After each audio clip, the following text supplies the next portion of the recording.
हो जाएंगे। जैसे आपने देखा नहीं किडनी का ट्रांसफर करते हैं, ट्रांसप्लांट करते हैं या लीवर का ट्रांसप्लांट करते हैं, तो अंदर इन्फेक्शन शुरू हो जाते हैं कुछ अरसे के बाद। कुछ अरसे के बाद इन्फेक्शन पूरे जिस्म में कैंसर फैलना शुरू हो जाती है। वजह क्या है? वजह यह है कि वो बंदा अपनी जिंदगी से बिल्कुल आजर हो जाता है, बिल्कुल, क्योंकि उसके अंदर नई चीज बननी ही नहीं है। वो आपने जो आर्गन लगाया वो आर्गन अपना काम कर रहा है, बाकी जो चीजें हैं वो जाम हो गई। बाकी सिस्टम अल्लाह ताला ने वो ब्लॉक हो जाता है ना, अल्लाह की कुदरत है ना, बाकी सिस्टम ब्लॉक हो जाता है और वही चीजें सिर्फ काम करेंगी। तो वो कैसे काम करे? कैसे कैसे इंसान सही रहेगा? इंसान नहीं सही रहेगा। चाहे आर्गन नए से नए लगा दें, पूरा बॉडी चेंज कर दें, सब कुछ चेंज कर दें, ये ब्रेन तो वही रहना ना, कि ब्रेन भी चेंज कर दोगे, ब्रेन भी ट्रांसफर तुम्हारी ऐसी की तैसी। तो ये बात है, इन चीजों को सोचे। मैं बड़ी गहराई वाली बातें बताता हूँ, ठीक है? आगे सुने। ये कभी भी नहीं हो सकता, ऐसा सिलसिला नहीं, ये इंसान की एक स्टडी है। जिस तरह का जिस्म है वैसे ही आपने उसका ट्रीटमेंट करना है, जिस्म को देख के उसका ट्रीटमेंट करना है, उस तरह की आपने दवाई बनानी जाके वो एक्सेप्टेबल हो उसके जिस्म के लिए, वैसी दवाई बनानी जिस तरह की एज का बच्चा हो या जिस एज का आदमी हो, ठीक है? छोटा बच्चा हो, बड़ा हो, उससे बड़ा हो, एजेड हो, ये बात है। उस तरीके से आपने उसका इलाज करेंगे तो वो बंदा सेहतयाबी की तरफ आएगा। ठीक हो गया जनाब? आगे हैं जी एंकर साहब। पर गोया एक ना खत्म होने वाले सफर में ढलती चली जाए। वो यहां तक कह गए कि इस सदी में 150 साल तक जीना मुमकिन हो सकता है। बीजिंग की फजा में ये जुमले कह के और मुस्कुराहटों में धुन तो हो भाई जाए। जी 150 साल तक जब इनके पास जाएंगे ना, 150 साल, तो वो लानत भेजो उस जिंदगी की, क्योंकि आपको समझ ही कुछ ना आएगा और आप उसको जिंदा रख रहे हैं। कौन सी जिंदगी? इनके पास तो जिंदगी होनी ही नहीं है, होनी कोई नहीं है पहले नंबर में, क्योंकि ये एक सिस्टम है, जिसको सिस्टम की नहीं समझ वो इलाज नहीं कर सकता। तो अगर आप कहेंगे साइंस के हिसाब से हमने इसको ऐसे ऐसे कर दिया, तो वो बिल्कुल बेकार नकारा हो जाएगा, वो बंदा चलने फिरने से हाजिर हो जाएगा, जिंदा लाश है बस, उसको रखी रखें। जैसे वो वलीद बिन तलात था ना, 20 साल के बाद उसकी मौत हुई, स्लीपिंग पिल सऊदीया का, मैंने आपको बोला भी था। तो स्लीपिंग पिल 20 साल के बाद बिस्तर मरा पे उसको मारा, तो ये बात है, वो क्या है, जिंदा रखा? वो तो पहले मरा हुआ था। तो ये बात है कि इन चीजों को हम तो इनका तिया पंचा करने वाले हैं, पोस्टमार्टम करने वाले हैं। ये जितनी मर्जी निकालें तरक्की है, इन कामयाब नहीं हो सकते। ठीक है, आ जाए। जिस्म के मुदाफियती निजाम को काबू में रखा जा सके।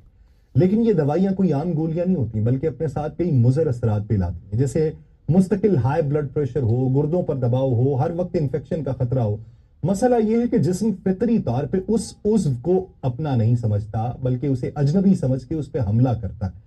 और कई मरतबा ये दवाइयां भी उस रद्द अमल को रोकने में नाकाम हो जाती हैं। मैंने आपको क्या बोला, इसीलिए जब इन्फेक्शन हो जाता है तो वो फिर आपके जिस्म के अंदर तरह तरह की बीमारियां पैदा होंगी, क्योंकि आपका जिस्म एक्सेप्ट नहीं करता। देखें, ये अपने मुंह से करार कर रहे हैं, हालांकि मैंने पूरी वीडियो भी नहीं सुनी, सिर्फ ये साइंस की सुनी थी। ये देखें, सुने। साइंटिस्ट अब ऐसे आजा के ऊपर तहकीक कर रहे हैं जो रिजेक्शन फ्री हो। सबसे ज्यादा दिलचस्प तजर्बात जीनियाती तौर पे तब्दील शुदा पिग के आजा के साथ हुए हैं। इन आप तजर्बात जगह में सूर के साथ इन्होंने किए, सूर के साथ। मैंने आपको क्या बोला, सूर का दिल का वो ट्रांसप्लांट किया डॉक्टर मसूर ने, वो 6 महीने के बाद बंदा मर गया। अमेरिका ने बोला जनाब पाकिस्तान के डॉक्टर ने कामयाब तजर्बा कर दिया, ये पाकिस्तान का आजाद पूरी दुनिया में। मैंने कहा बेड़ा गर्क करके रख दिया, पाकिस्तान का नाम बदनाम कर दिया। सूर का बाहर भी लगाना हराम है, तो सूर की दवाइयां बना के खिलाते हैं, हराम चीजों की दवाइयां आपको बना के। इसके अलावा सूर क्या और भी बड़ी हराम चीजें जो आपको दवाइयों में दी जाती हैं, आप कभी रिसर्च करें, इनकी हराम चीजों की दवाइयां आपको खिलाते हैं जो इस्लाम में मना की गई हैं। क्योंकि शैतान है ना पीछे, शैतान ने कहा था मैंने अपनी या अल्लाह मैं तुम्हारी जो कौम है ना उनको गुमराह करूंगा तुम्हारी, ठीक है? तो ये जो शैतान के चेले हैं ना, ये सिर्फ और सिर्फ ये गलत किस्म का प्रोपेगेंडा लेके लोगों के ब्रेन वॉश करते हैं और उनको ये काले धंधे ये जाहिर करते हैं और बिजनेस चिमकाते हैं। मैं आपको क्यों कहता हूं कि इस्लामी तरीम लेके आए, दिमाग ओपन होंगे, नहीं इनके वार चलेंगे, शैतानों के वार नहीं चलेंगे, याद रख लें। ठीक है, ये शैतान की स्टडी है। जितनी भी ये साइंस की हेल्थ की याद रख लें, बाकियों का मैं नहीं, बाकी मेरी फील्ड नहीं, मैं क्या बोलूँ, मुझे समझ ही नहीं।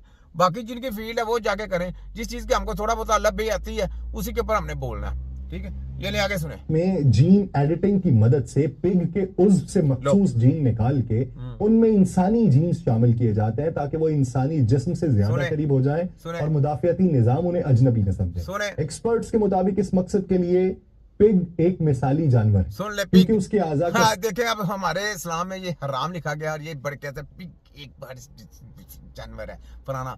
मत तुम्हारी ऐसी की तैसी शैतानों के चेलो, यकीन करें, मैं कहता हूं जिनके नाम के ऊपर शनाख्ती करके मुसलमान लिखा है ना, यकीन करें उनको मुसलमान हटा दें, उनको कोई और दे दें नाम, मुसलमान का नाम तो बदनाम ना करें यार। आप अपनी स्टडी में रहें, अपनी स्टडी में रहेंगे तो आप आला लोग हैं, लोग आपके पीछे आएंगे। आप उनके पीछे जाके बेड़ा गर्क करवा रहे हैं। पिग सूर का बाल भी लगाना एक दूसरे के ऊपर हराम है, और वो सूर की जो गलीज गंद खाता है वो आपकी सेहत के लिए होगा, उसका कोई आर्गन आपकी सेहत के लिए होगा, और उसका कोई दवाई तैयार करने की वो आपकी सेहत के लिए होगी। जो गंद जिसको रखा है गंद खाने के लिए। सोचें यार किस तरह जा रही है दुनिया, ये किधर जा रहे हैं लोग। ठीक है, सुने जरा। का साइज इंसानी आज़ा के साइज से तकरीबन मेल खाता है। इसी वजह से ये तवक्को कर रहे हैं कि मुस्तकबिल में